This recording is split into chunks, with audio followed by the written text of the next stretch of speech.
2020. This is the Fear the Walking Dead panel. Obviously, we're doing things a little bit differently this year. Of course, in our hearts, we wish we could be in Hall H. We know that you wish you could be there too. But this is how we have adapted to the situation. I just want to thank the folks at Comic-Con for helping us put this together, and of course, everyone from the Fear the Walking Dead cast. We're going to do it a little bit differently this year. We're going to break up the panel into two groups. Just so there's not like, a million people all at once. We really have time to kind of focus in and talk to everyone. Fear the Walking Dead Season 6 premiere, by the way, is the official date, Sunday, October 11th at 9 p.m. Eastern, 8 Central, of course on AMC. We're going to show you an exclusive trailer for the teaser of the Season 6 of Fear the Walking Dead. But let's go through and introduce everyone. As you can see, center square, Morgan Jones, Lenny James is here. And just off to the side of Mr. Lenny James, Alicia Debnam-Carey, who of course plays Alicia with an I, is here as well. Down below, we have the wonderful Coleman Domingo, a.k.a. Victor Strand. Coleman, your home is stunning. Your home is like magazine worthy. Yeah, you're doing like a real flex, Coleman. Yeah. Like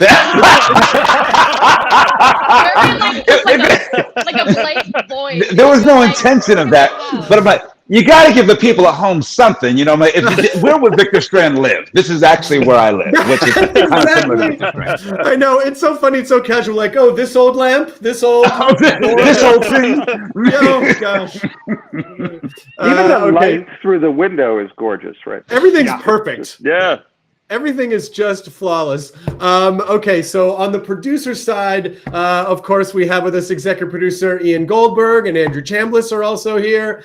And the Walking Dead Universe Chief Content Officer Scott M. Gimple is joining us as well. So, let's just pretend, of course, we're missing 7,000 people who are out there screaming and cheering. I know.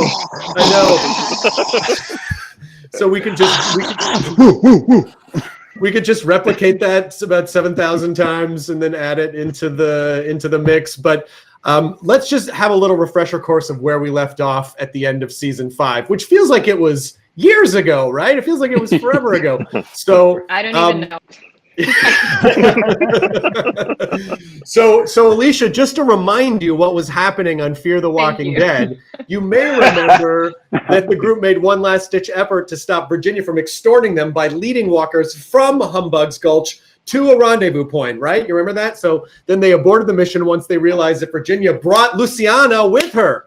And then John, Dory, and June finally tied the knot just before Virginia arrived and forced everyone to separate. She then informed Morgan that he would not be coming along and then promptly shot him in the chest before leaving him for dead. So, nice? Does any of that sound familiar? Yes. Yes. Oh, that's right. That's right. She's right. I got a hole in my chest. Yeah. Oh my God, are you Lenny? You look great. Wow. Lots of blood, saying stuff on the wall. That's right. Remember that time you got shot in the chest? Yeah. Oh my God, right? Remember And the walkers were encroaching. Wild. That's right. Well, it seemed like there were some zombies afoot. But now that we've had a refresher, here is a look at Season 6, a quick little teaser of Fear the Walking Dead. Check it out.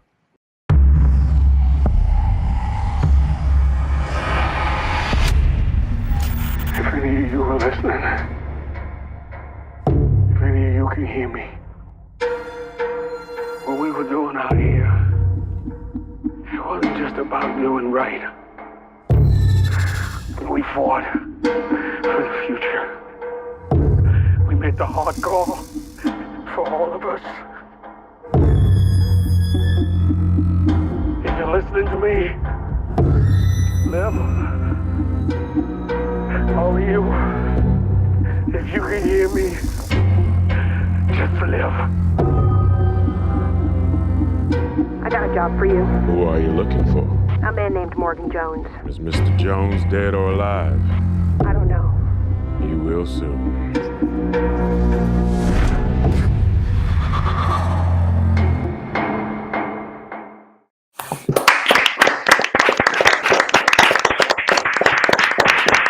want to start with Ian and Andrew. So in the season 5 finale, as we covered already, Morgan was left for dead. He's bleeding out. So is he okay is the first question. That's the first question. And then I have a follow-up. Is Morgan okay? I think define okay. Yeah, okay is can mean a lot of different things. He's fine. Yes. Physically, spiritually, emotionally. Yeah. I think he needs a couple of pints at least. He might. He might.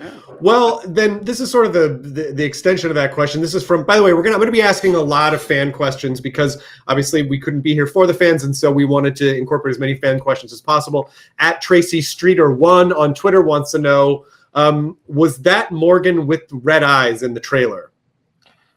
Yes, that was definitely Morgan with the red eyes, and it's not allergies. There is something going on with Morgan. There is something going on with Morgan. Yeah. Okay, good. Answered. Good. I like when questions have concrete answers like this. Lenny, this is for you. So, by the way, the person who's not here who was phenomenal this past season was Colby Minifie, who plays Virginia. Yes. Lenny, can you talk? She was fantastic. She's fantastic on everything, but she's such a great, I mean, I guess we'll call her a villain, but again, from everyone's point of view on this show, everyone's just kind of doing what they do to survive. But what can you remember about shooting those scenes with Colby, Lenny? It was kind of the time we really had a chance to work intensely with each other. And it's just lovely. She's got such a slightly off-kilter kind of energy. I mean, firstly, she comes at you and it's like a beam of light is hitting you. And then it's everything about her is just slightly on a dodge. Everything's just a little bit, I didn't expect it to come from that direction. And I think that's why she makes such a fantastic kind of villain, for want of a better phrase, because of all of the kind of adversaries that we've come across, both in Fear and Walking Dead, she's the one that's the most unnerving, because you keep looking at her going, how do you get this done? How are you managing this? But she is. And she's also one of the most successful adversaries that we've come across, because she's not just running one encampment and one group of people. She's running like 7, 8, 9, 10, 11 of them. We may well find out that there's like 500 of them. So whatever she's doing is working. And she's met groups like us before, but we've never met anyone like her before. And a lot of that is down to Colby, because just the way she pitches it, the way she plays it, that smile that she has on her face when she's condemning someone to death is just fantastic. I think it's a beautifully realized character that Colby brings to life. Scott and Gimple, from your point of view, as sort of looking atop all the Walking Dead shows, how would you say Virginia compares to other villains we've encountered? She is a hero to herself, and she's framed herself as a hero to her people. I think she ranks as the cheeriest villain on all the shows, but that cheer can turn on a dime. We're going to see other dimensions to her this season, though. We're going to see a vulnerability to her this season. And as Colby has done an amazing job sort of like crafting threat out of a weirdly like chaotic good personality, the intensity she brings to that vulnerability is amazing too. So this character is going to get even further dimensionalized, and it's through some really amazing story. Coleman Domingo, Victor Strand has had quite a journey in these last 5 going into 6 seasons. And he made a deal with Virginia at the end of last season to give her the starter to Al's MRAP. And so what does that say about him going into season 6? Is he different? Is he the same Strand? Like, how complicated is he at this point? I think he's very complicated, but I think now that you know who Strand is, like, we've peeled away the layers of Strand for the past 6 seasons now. And I think the end of season 5, he knew that it was time to actually go deep into his skill set of survival, which is making a deal. He's a deal maker. I feel like it goes back to his old school corporate skills, real estate skills, you name it. But he's like, you've got to negotiate with this person. So he goes rogue. And I think because he's like, I got to actually depend on my own skill set right now, because I've been trying to Victor Strand has been trying to lean into other ideologies and ethos and moving forward. And I think that he's just like, I got to just trust my instinct on this. And so I think he goes hard. And I think you're going to see I believe you're going to see some of the elements that you were introduced to with Victor Strand mixed in with a guy that that he knows he's a part of a group. But I think that part of Strand who's a survivor is coming back out. Excellent. This is for Alicia from Gwyneth A on Facebook. So after everything Alicia's been through, who does she put the most trust in? That's a very good question. I don't know that there's a whole lot of trust going on in just general. Right. I don't know. No one's trusting really anyone. I feel like Alicia has some serious trust issues too. Understandably. Wonder why. I don't know that trust is, I guess it would be probably Strand just because she's known him the longest. And like, you know, he's sort of taken, you know, they went through so much together, and I think he's been there, you know, for her when, you know, Madison was gone, and then same with Nick, and so I think he's also taken her under his wing a little bit, and you know, there's been some sentiments of like, you know, your mother would be proud kind of thing. So I feel like at least she has that bond with Strand, but I think she also understands that anyone can sort of flip on a dime if it serves them. But I think maybe knows Strand's qualities the best. Yeah, I guess that's probably. Well, then I'm going to I got to throw it back to Coleman then. Can Alicia trust Strand in season 6? Is she right to trust him? I think from Strand's point of view, absolutely. Like, you should trust me because I'm going to look out for you, because you're sort of, you know, I made a promise to your mom. Right, right. But I also think that Strand she also knows that Strand operates in a way that he may keep some things from her, because I think that I don't think Strand necessarily trusts, but he demands to be trusted. Right. And I think that's the whole point too. It's just like she knows inherently who he is, because she's seen it now for so long. She has seen all the different aspects of what Strand is capable of, and all that many hats that he wears and what he can do. So at least she's aware of that. And so I think when you know at least people's duplicitous personalities, like you can at least navigate that, and so you can trust yourself in it a bit more. That is interesting, just kind of that operating principle of like, well, Strand is going to Strand, and so as long as you know that about him, that's part of accepting. That's part of accepting the relationship. Accepting exactly who I am, actually. Where I would be accept me like, for all of me. I would be hesitant to say like Morgan, for example, because whilst it's so much has been led by like trying to be peaceful and like non-violent, if at any point suddenly he was to flip, it would be like, whoa, wait, what's happening? You know, like yeah, out of character or something. So this is a question for Andrew. And I'm sure you get asked this question a lot, and I'm sure it's something you're still trying to figure out. How has the shutdown affected the production? Yeah, well, we were about this close to finishing shooting the first half of the season when we shut down, and we finished most of it. We still owe a few things, but we're just kind of in a waiting game. We finished writing season 6, and now we're just kind of waiting to see what happens. So when we come back, we can come back safely, for all these fine people here, and then everyone behind the camera. But we're excited for kind of where the back half of the season's going to go, and I don't know, we're getting kind of antsy because Ian and I acting everything out isn't as much fun. I miss everyone. I miss everyone a lot. I like to see the two of you just acting it out. I'd love to see that. All right, yeah. What are you guys doing tonight? Just film that. Yeah.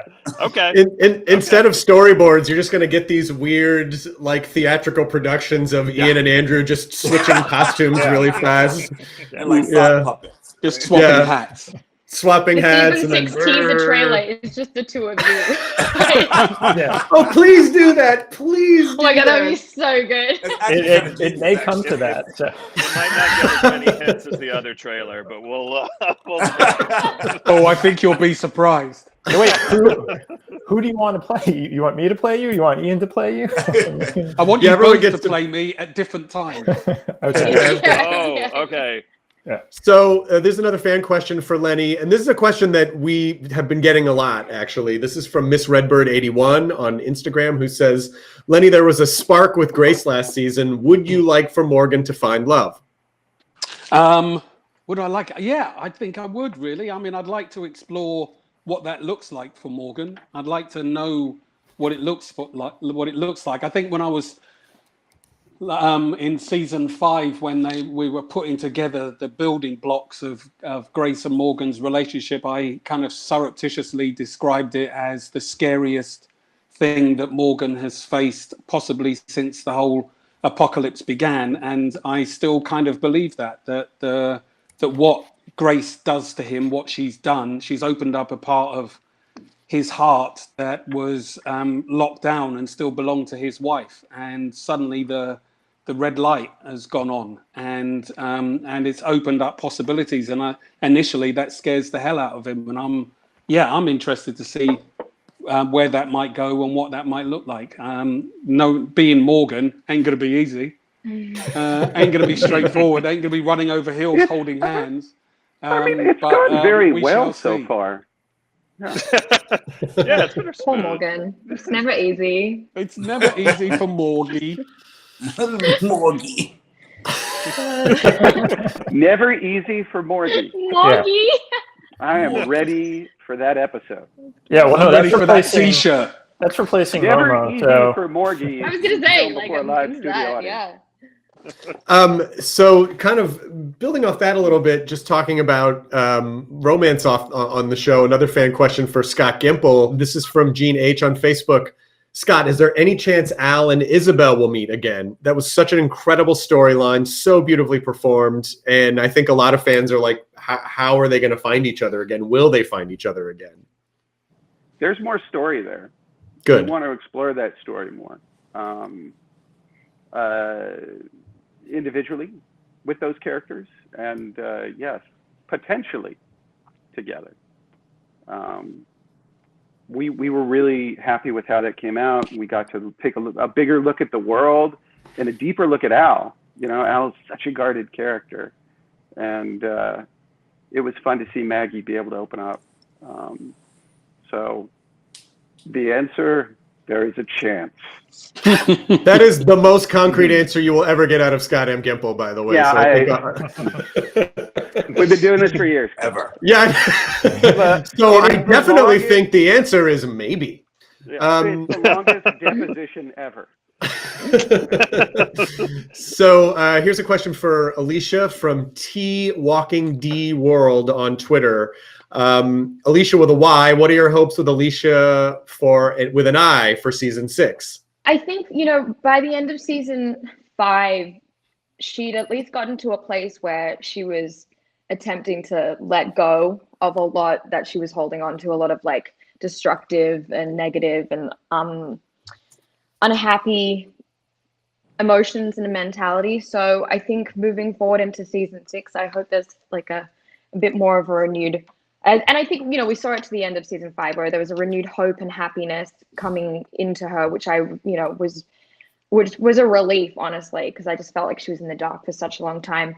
And so I think going forward, you know, I've always wanted to see her as well, just like take all the qualities from other people and how they've survived, and how they've led, and how they've achieved like success, not just as like the living sense, but also just like how to apocalypse the best and how to be the most successful at it with the like kind of the least damage. And I don't know, I hope to see her be able to really land in herself and go, I know what I'm doing and I trust myself and I know I can lead well and I know I can do this, and I'm going to take all these bits that I've learned, and, you know, maybe also from her mother too, the kind of the better bits of Madison, to go, I can do this. I know I can do this well, and where it's not destructive or violent. Yeah, and that's the other thing is that whenever a character starts to feel grounded, that's sort of when the writers in the show kind of yank the Right? Don't feel grounded. Note to self. Looks like the moment your character feels grounded, you're like, if there's one episode where you're like, you have a glass of lemonade and you're leaning back on your porch, you're like, oh my God, what is about to happen to these people? But I guess that sort of leads into a fan question. Don't get too comfortable. That leads into a fan question for Ian from Sidneseth on Instagram. What was the mindset going into season 6?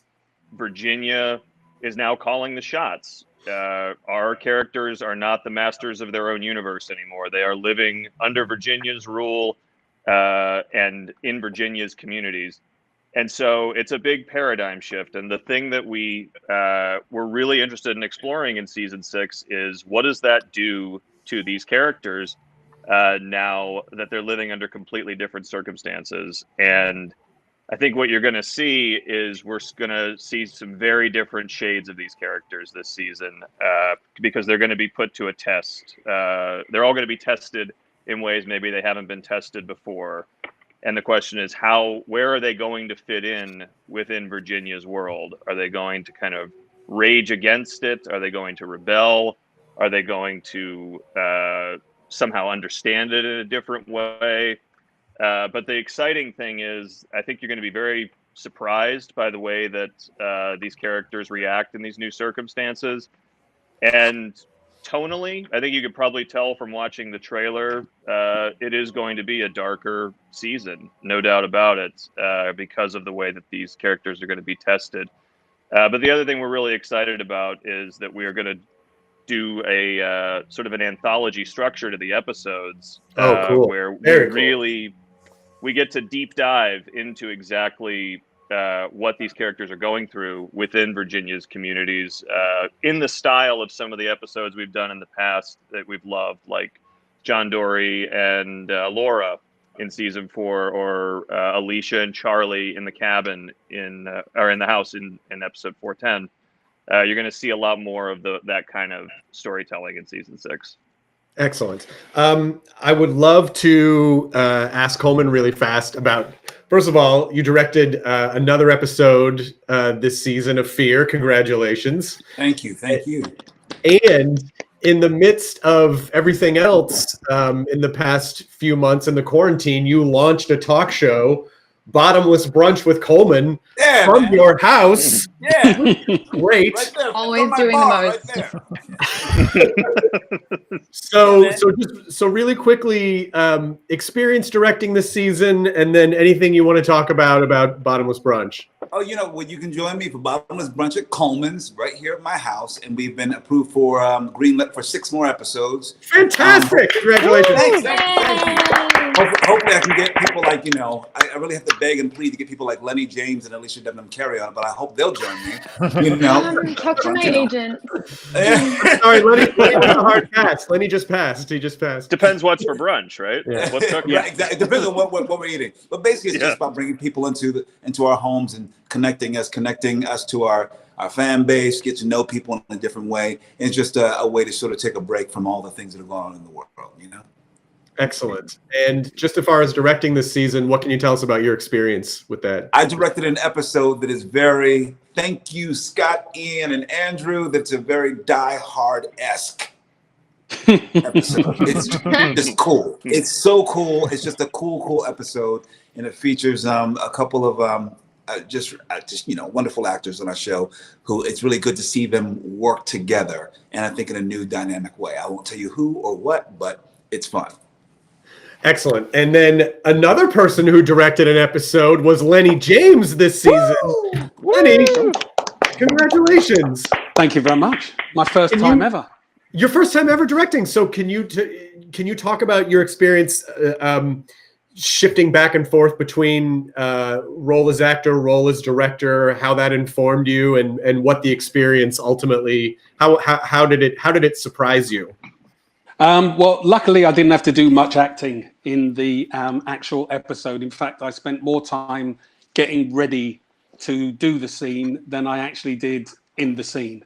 So Okay. that was kind of helpful. But I have to say that I absolutely love the experience, not least because I've been doing this a very, very, very long time. And I had over 2 weeks of new experiences, of firsts, of things I've never experienced on a film set before. I met people who have been working on Fear the Walking Dead for 2 or 3 years that I've never met before. Because they're never there when I'm there. So it was great. I met the riggers, met the boss rigger, met all the people who put all the sets together, all the people who break down the costumes, and you get asked a million questions over and over and over again.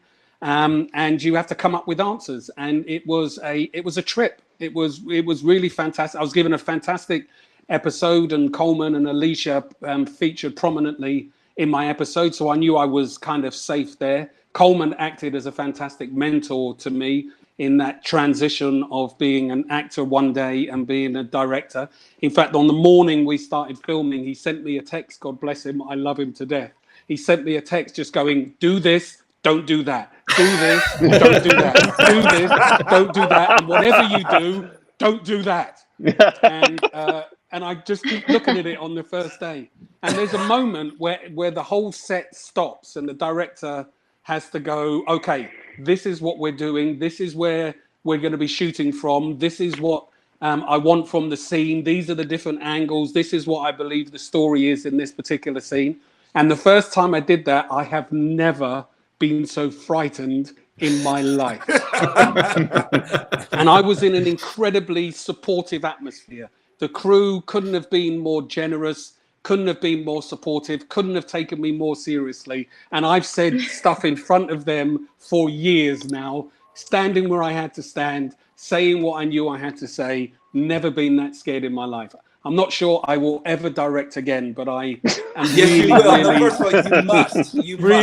happy that I got to do it in front of these people, with these people. You must. We had such a good time. You're a great leader.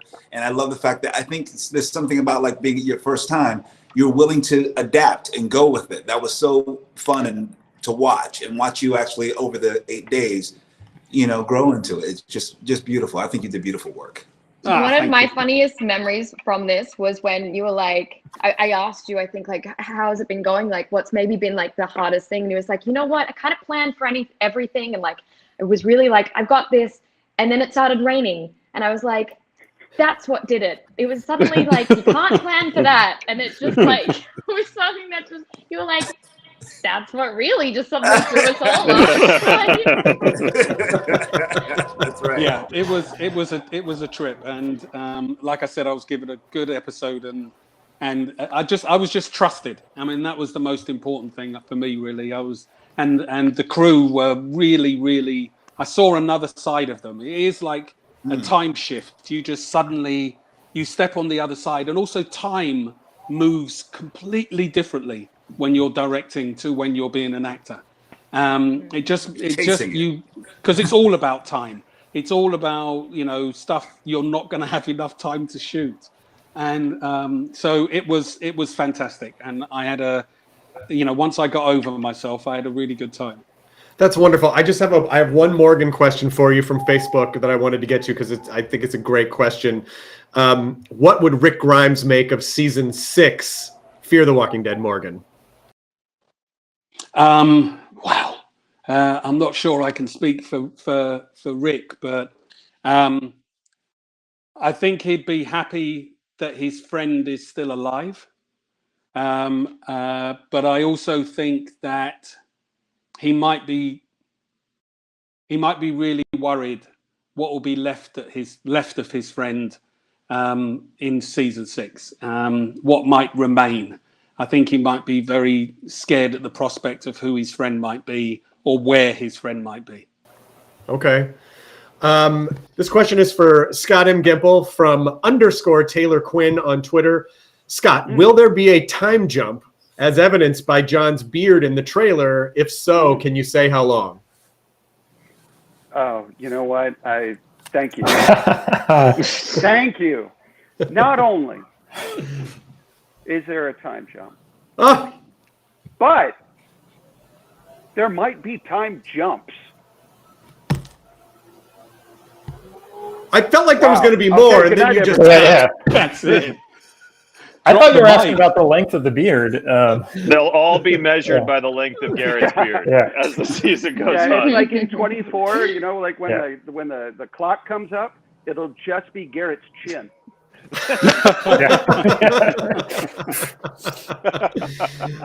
This is from Methodical Show on Twitter. Andrew and Ian, will we see the musical episode in the first half of season 6 or the second half? Wow.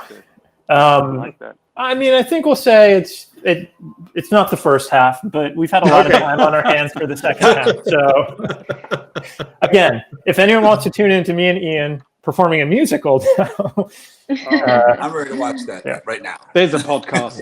Yeah. Traveling Wilburys. I don't know. Oh Coleman, my I think we'll need some help writing the music. Yeah. You got Ruben Coleman Blades. has written. Yeah. Coleman has. Well, you have Ruben Blades. You have Coleman, who has written and worked on musicals before. Is incredible. Karen Nat sings. King Cole. Yes, Karen Karen sings. Taylor? Like Karen. you have all of the pieces in place. Alicia is a percussionist. From we what go. Ruben tells us. Well, it's been a while, Yes, she but is. yes. Yes, she is. We It can feels do it. like- We can do it, you guys. It's like all the elements are there. So just as we're wrapping this out, one or two words. We'll go through the cast. One or two words to describe what season 6 is to you. Just one or two words. Obviously, don't give too much away. We can start with anyone. Coleman, do you have a couple words for season 6? It's opportunistic. It is daring. Okay. Oh, those are good words. Those are great words. Lenny? It is a look at the other side of everybody. Okay. Oh, this is good. Alicia?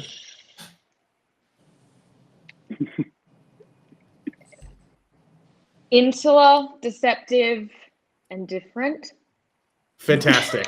I just went with That's good. That's good. what I got.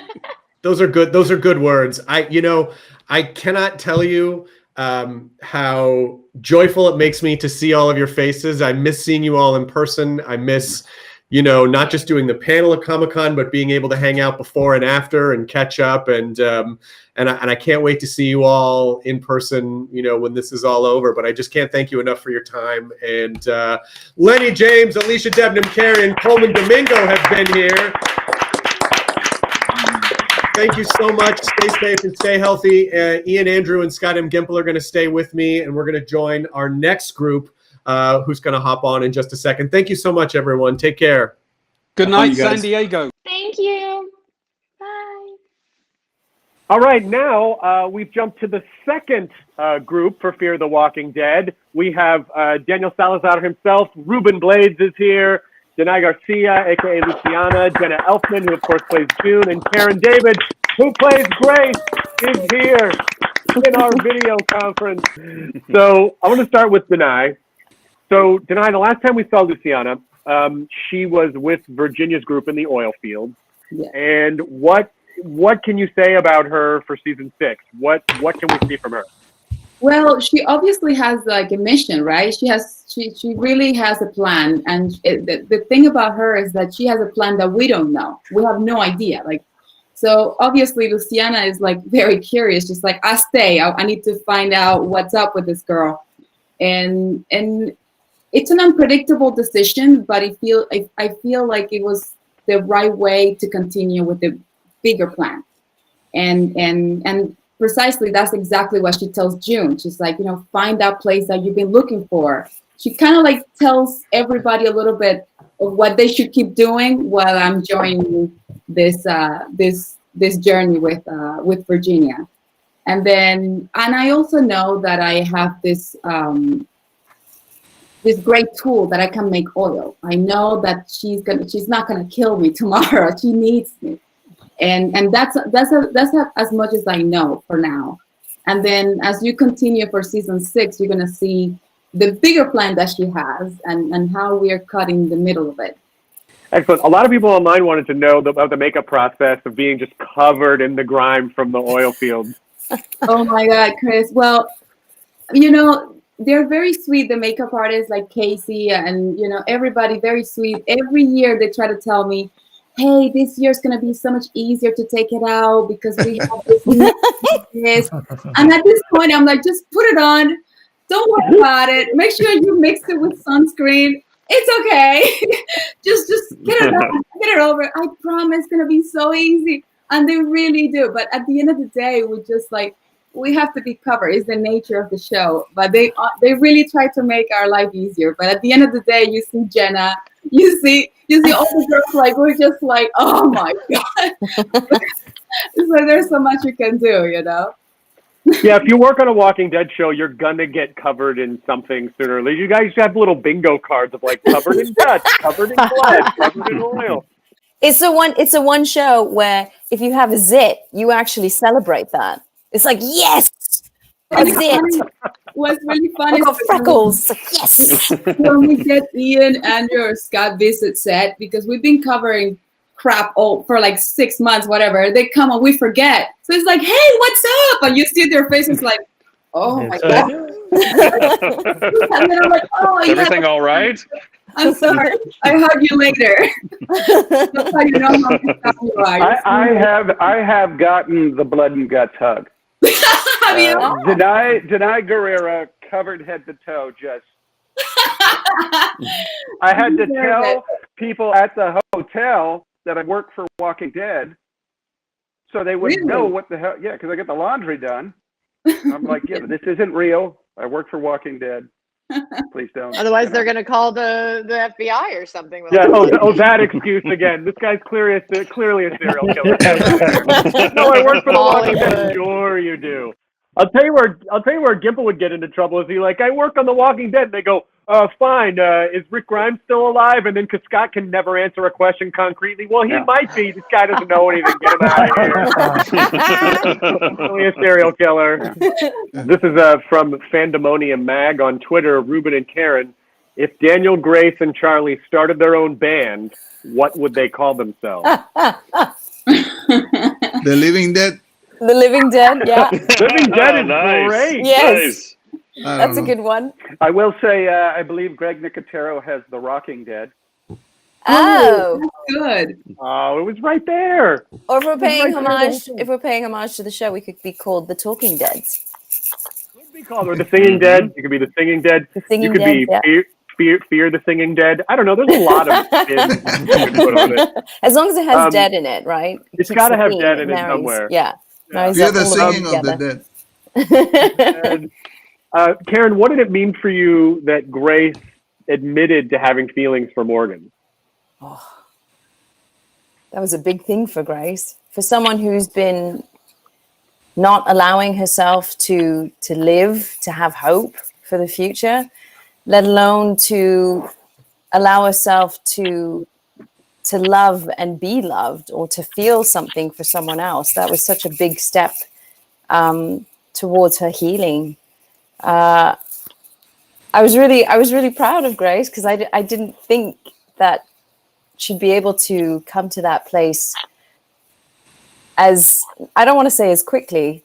I thought it would take a longer time, but being surrounded by such a wonderful community and a sense of family, and then getting to know Morgan and realizing that they have so much in common from what they've been through, there was that profound connection that she's been aching for and hasn't had in a long time. So it was frightening at first to her, but to see her eventually open up to it and allow herself to move forward with possibility and hope in her heart is a really big thing. And what was your reaction when you found out that Grace was pregnant on the show? When Ian and Andrew told me that, I was like, oh, okay, so nothing major, really. My face was like, what? I didn't see that coming at all. And I definitely know that Grace didn't see that coming. She was so fixated on the fact, she had accepted what her outcome was going to be, and she knew that was the plan. She stuck to it. I've made she's made her mistakes. She's trying to put things right again before she leaves, and then all of a sudden she's pregnant, and what that means for her, and all the thoughts running in her mind, just this emotional roller coaster of feelings, tithering between, does she dare to be hopeful? Does she dare to be excited about, that's Milo, by the way. It's not my stomach growling, by the way. Wants to make an appearance. Milo, shh. She's tithering between two sides of being excited and feeling all the things that you feel when you get such miraculous and wonderful news like that. And then at the same time, she's quickly reminded of the circumstances she's in, that does she really want to bring a child into this apocalyptic world as we know it? And what does that mean for her future? Is she going to even be, there's so many questions running in her head. Is she going to be alive to see her child's first birthday? Is she going to have a healthy pregnancy? What does this all mean? So I think that's what she's trying to wrap her head around. And then on top of that, to be separated from everyone. She has no support. And she's very much left to herself, her and her baby bump and her thoughts.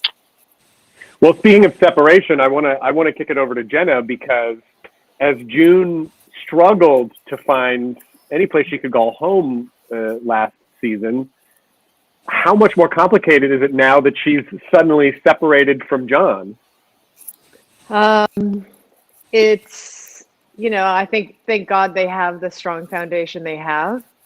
And I think she trusts that John is taking care of himself.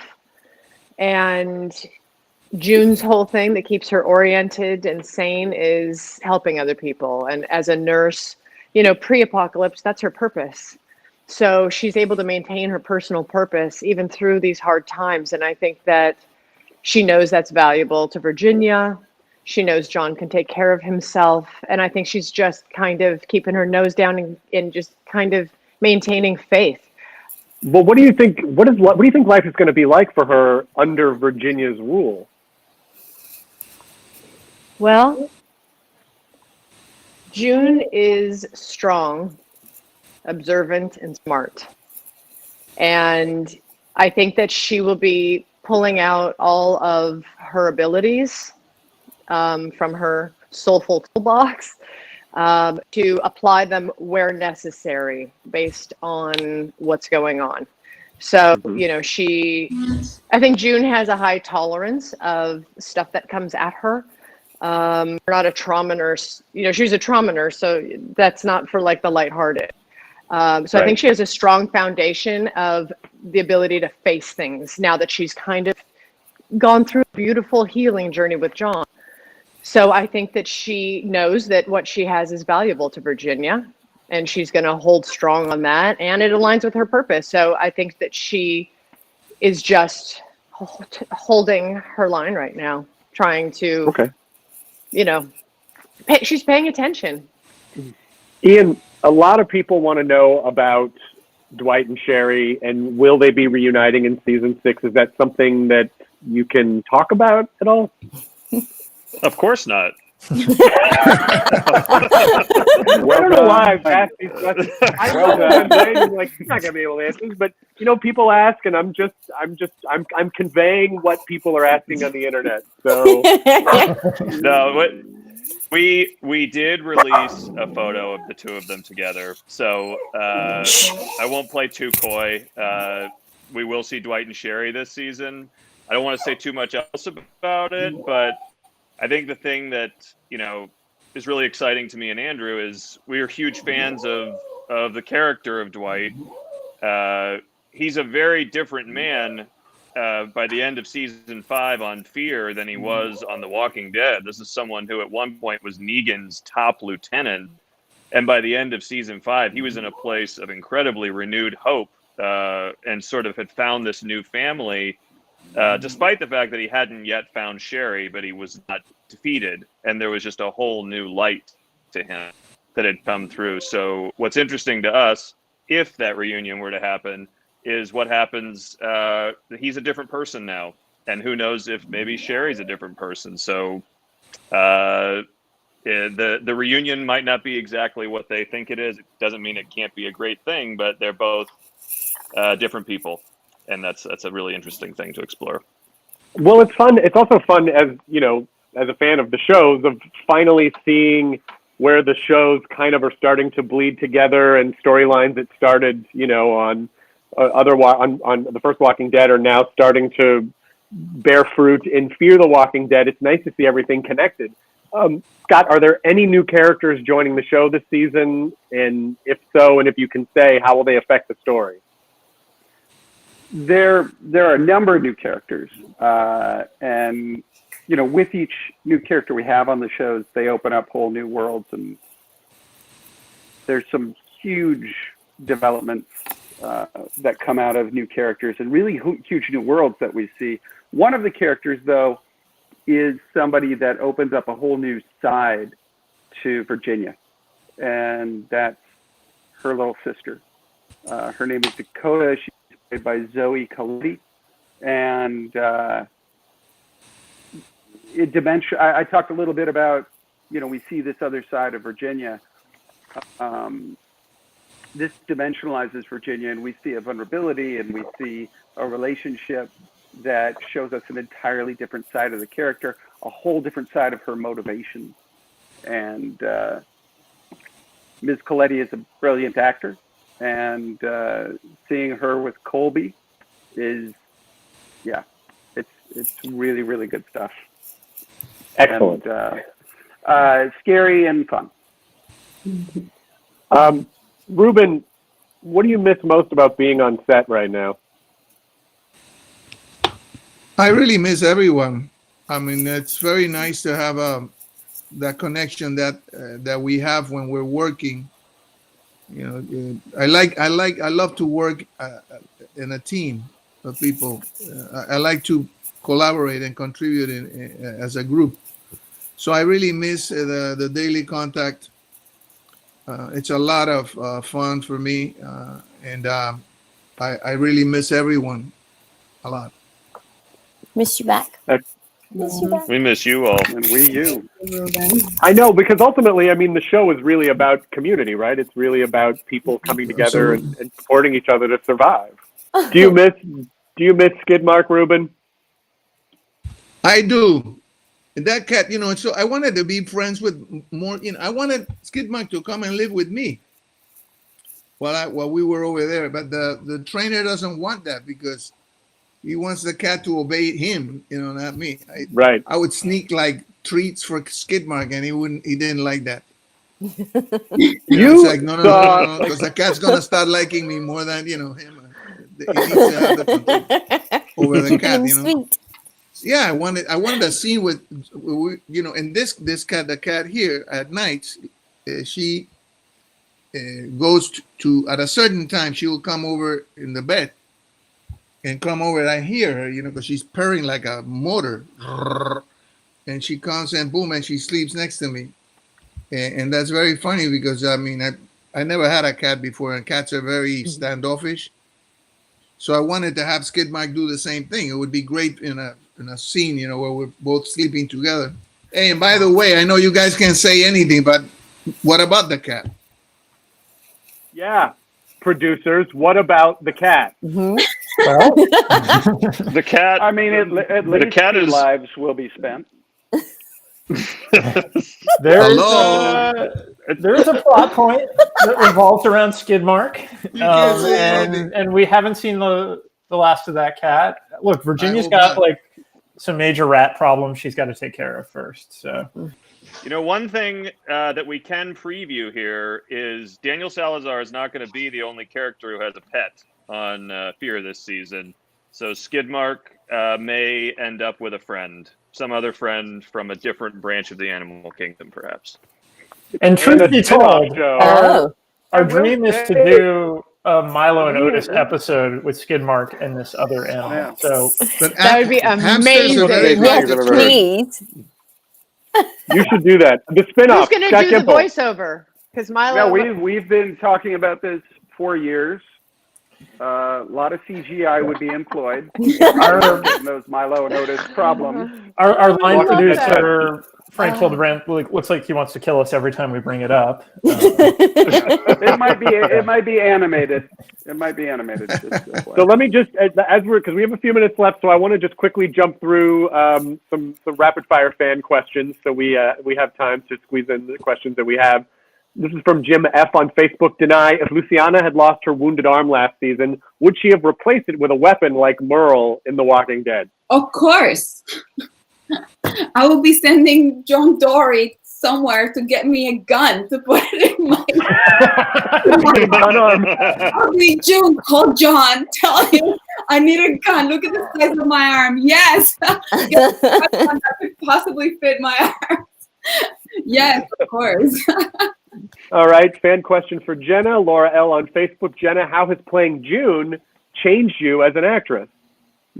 Oh, well, I think just on a personal level, in terms of like an artistic journey, for me, it's really given me the opportunity to prove to myself that I can do some things that I hadn't ever had the opportunity to engage in on such a deep and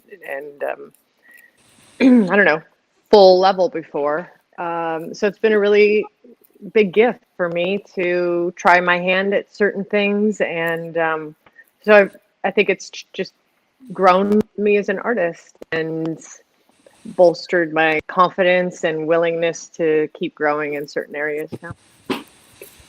I just, as someone who's been watching you for many years, it's been really fun to watch you dig into this role too, you know, and especially from knowing like what a phenomenal comedic performer you are, just like watching, you know, the depth that you bring to June. It's just been such a pleasure to watch as someone who's known you for a long time and has watched you for a long time. Thanks, Chris. You're welcome. We're neighbors. I'm coming over, but several feet apart. Karen, if you had a say in the matter, what would you name Grace's baby? Oh. Wow. I think she'd want to That's honor. a great question. It is. It's a tough one too. But I think instinctively she would be thinking of Morgan, and maybe Morgana if it's a girl. Yes. The most beautiful name. If it's a boy, or maybe his son's name, Dwayne. Or if it's a girl, maybe his wife's name. Something to honor them. It just feels right. Beautiful. Fantastic. Andrew and Ian, there's a real Western vibe in the trailer. So are we going to see the show kind of curve more in that direction in season 6? Most definitely. You know, it's been, we've talked about it as a Western since season 4, and the exciting thing for us now is that landscape opens up even more because we're going to be going inside Virginia's communities. And so we're going to be seeing a whole other facet to it. It is not a lawless Wild West. It's sort of the opposite because Virginia rules with an iron fist, but we're going to get peeks into those individual communities, which is just going to open up the world in a really exciting way. And Walking Deadwood. The other thing too is like, because we're doing this anthology kind of structure, each episode kind of has its own flavor. So there are ones that feel Western, but there are kind of other genres we're going to be dipping into. So we're kind of excited about that. A little more flavor coming from episode to episode.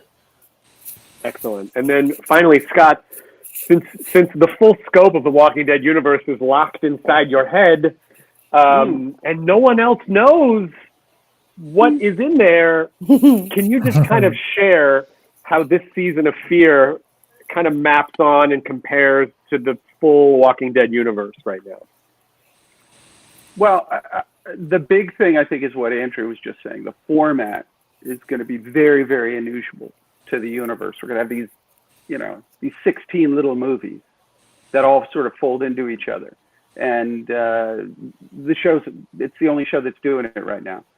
I think where the story is and where these characters are, you know, Walking Dead is, you know, those characters are in some ways fully evolved. as survivors and in the world. On World Beyond, those kids are starting out in the world. Though they've been in the world a long time, they've been safe. They're going out into danger, so they're starting. This show features characters in the middle of their evolution, and we're seeing the deep changes that all of them are going through. And I think that's something that makes it, unique in the universe right now. Excellent. And I'm looking at the camera. That was very well said, Yeah. Scott. That was very well said, and you were looking at the camera this time. It's Too bad it's gonna be cut. it was just about achievement. I achieved it. Doesn't matter. Oh, Ruben, I miss Actually, you so much. if you could have me start and then cut it right there with Ruben saying too bad. credits. As you're talking, just credits rolling over your face. The music is flowing. I want to thank everyone for being here. I want to thank Ian and Andrew and Scott and Karen and Ruben and Jenna and Denai. And then, of course, remind everyone that Fear the Walking Dead Season 6 premiere will be October 11th at 9 p.m. Eastern, 8 p.m. Central. This has been Comic-Con at Home 2020, where I guess the H in Hall H stands for home. But we want to thank you for being here, and I want to deeply thank Comic-Con for helping to put all this together and adapting, as best we can in the situation. Thanks to you, the fans, for watching, and we really hope to see you in person next year. Take care, everyone. Thanks so much. Thank you, Chris. Stay healthy and safe. Bye-bye. Thank you, Chris. Bye, everyone. Bye.